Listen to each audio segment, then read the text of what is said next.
Bienvenue sur Regatta, le magazine de la régate et de la course à la voile. Au sommaire cette semaine, le point sur la Barcelona World Race avec des images impressionnantes des 40e rugissants, l'abandon de Banque Populaire 5 dans la tentative du trophée Jules Verne sur Avary, le point sur la tentative de record autour du monde sans escale et en solo de Thomas Coville. Après le ski, la course automobile, Luc Alphand se lance dans la course à la voile, c'est l'info de la semaine.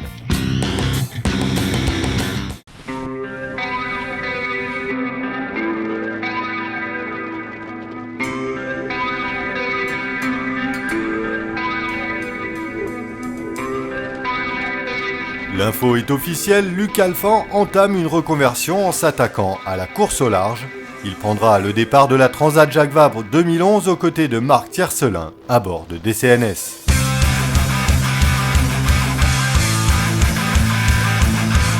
À 45 ans, l'ancien descendeur a de la suite dans les idées et un CV sportif déjà bien rempli.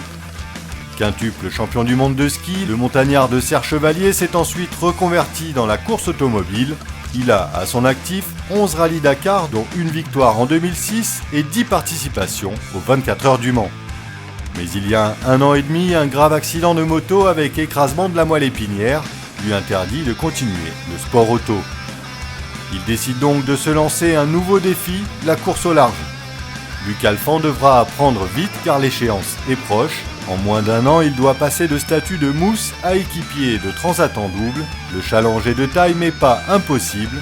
Au-delà de l'apprentissage des manœuvres, la voile en course n'est-elle pas avant tout un sport mécanique ?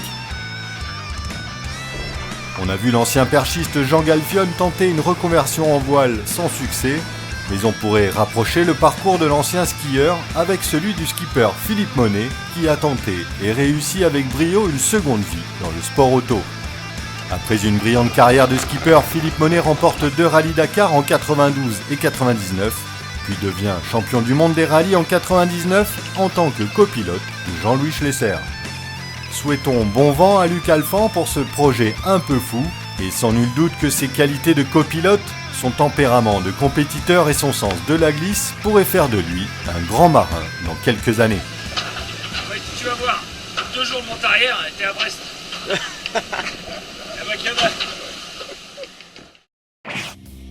Trophée Jules Verne, Pascal Bidégori abandonne sur Avary. Le maxi trimaran Banque Populaire 5 est contraint à l'abandon dans sa tentative de record du Trophée Jules Verne. 14 jours après son départ de Brest, l'aventure s'arrête net à cause d'une dérive endommagée suite à la collision avec un objet flottant non identifié. Mais après 24 heures de soins intensifs pour réparer, Pascal Bidégori et ses hommes doivent se rendre à l'évidence. On avait accentué notre avance jusqu'à plus de 450 000 d'avance. Puis un poisson qui est venu se mettre en travers de notre route. Résultat, il nous a cassé une partie qu'on appelle le crash box sur la dérive, qui est une partie d'un peu plus d'1 mètre qui est là pour protéger en cas de choc. Mais on a aussi endommagé la dérive en elle-même, la partie structurelle, donc il nous a manqué un autre mètre avec la partie structurelle de la dérive. Et donc on a sorti la dérive de l'eau, on a recoupé encore 1 mètre parce qu'il y avait une grosse partie qui était complètement délaminée, comme un moignon qui s'était complètement usé avec la vitesse du bateau. Et donc aujourd'hui il nous reste, les gars sont en train de travailler là, il nous reste un petit bout de 2 mètres sur une dérive qui à la base faisait 5,80 m. Quand on a vu cette dérive dans cet état, on s'est posé beaucoup de questions, on a regardé un peu le matériel qu'on avait. On pensait absolument pas faire une réparation aussi importante, c'est-à-dire que le matériel de composite qu'on avait prévu, quand même, on n'imaginait pas pouvoir un jour faire une réparation aussi importante. Malgré tout, avec le peu de matériel qu'on a eu, on a quand même réussi à faire cette réparation, tronçonner, à percer. Bon, après, c'est jamais un travail d'atelier avec des outils, c'est jamais l'outillage parfait, mais bon, on y est arrivé et on a les compétences à bord dans tous les domaines pour pouvoir répondre à différents problèmes techniques à bord. On sait qu'on a très bien travaillé avec ce bateau-là et qu'on est prêt collectivement à relever le fait de repartir au plus vite possible avec le maxi Banque Populaire pour faire ce trophée Jules Verne. On s'arrêtera de penser au trophée Jules Verne quand on l'aura remporté.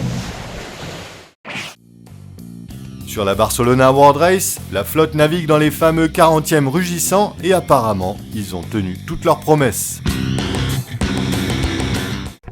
Après 38 jours de navigation, le combat continue dans l'océan Indien et les écarts entre les bateaux se réduisent au gré des séquences météo. Hugo Boss revient fort sur Gaes pour lui prendre sa 8e place. Neutrogena et Mirabeau sont au coude à coude pour la 6e place. Groupe Bell, Mafre et Estrella Damm luttent pour rester dans les 4 premiers et revenir sur le leader Virbac Paprec 3 qui vient de passer la porte de sécurité australienne. Par 40 degrés sud, les fameux 40e rugissants tiennent leurs promesses, la preuve avec le son et l'image à bord de Mirabeau. Et là, il y a 30 nœuds et on charge à 20 nœuds dans les vagues. La mer est croisée, elle est difficile.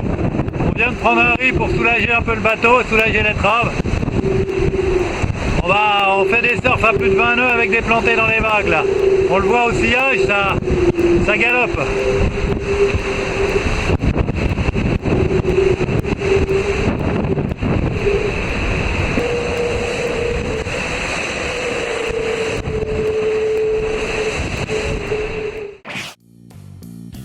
Actuellement au large du Brésil, Thomas Coville touche à nouveau du vent et file entre 20 et 30 nœuds, seul dans l'Atlantique Sud. Après un passage du poteau noir délicat scotché dans la pétole, il a englouti toute l'avance qu'il avait pu accumuler dans les premiers jours de course. Mais sorti de la bulle de calme de l'équateur, il accélère de nouveau et revient à hauteur de son concurrent virtuel, Francis Joyan, l'actuel détenteur du record. Ce qui est bluffant chez ce skipper, c'est sa décontraction et sa disponibilité. Seul à bord d'un trimaran de course de 110 pieds filant à 30 nœuds, le skipper est concentré et vigilant. Mais il est aussi conscient de la chance qu'il a de vivre sa passion à fond et arrive à profiter de petits moments uniques, presque surréalistes. Rasage aujourd'hui.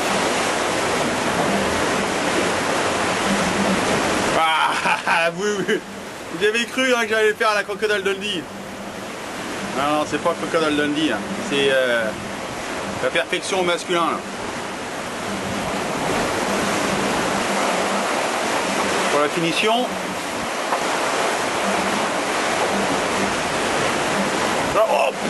Planté en direct. Ah, j'aurais dû la faire Crocodile Dundee en coupant, en faisant cinéma et en disant voilà, avant, après. Non, je suis pas monteur. Juste ce petit détail qui tue, c'est la gamelle dans laquelle je mange. Je vais essayer de bien la nettoyer parce que il y a plein de poils dedans maintenant.